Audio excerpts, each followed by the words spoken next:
যে বিপ্লবের মাধ্যমে বাংলাদেশ আজকে নতুন বিজয় দিবস সৃষ্টি করল, সেটাকে সামনে রেখে এবং আরো মজবুত করে আমাদেরকে সামনে এগিয়ে যেতে হবে।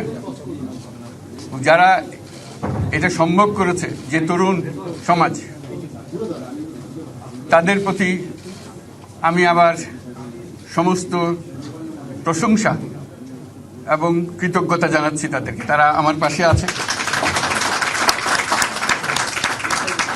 এরা এই দেশকে রক্ষা করেছে, এ দেশকে নতুনভাবে পুনর্জন্ম দিয়েছে এবং এই পুনর্জন্মে যে বাংলাদেশ পেলাম, সে বাংলাদেশ যেন অত্যন্ত দ্রুত গতিতে এগিয়ে চলতে পারে, সেটাই হলো আমাদের শপথ।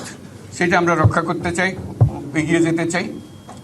আজকে আবু সাঈদের কথা মনে পড়ছে আমাদের, যে আবু সাঈদের ছবি বাংলাদেশের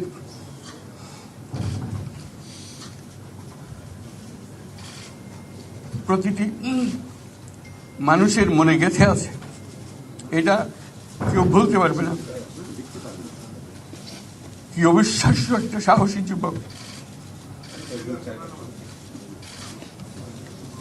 বন্দুকের সামনে দাঁড়িয়ে আছে এবং তারপরে থেকে কোনো যুবক, কোনো যুবতী আর হার মানে নাই, সামনে গিয়ে আছে এবং বলছি যত গুলি মারো, মারতে পারো, আমরা আছি।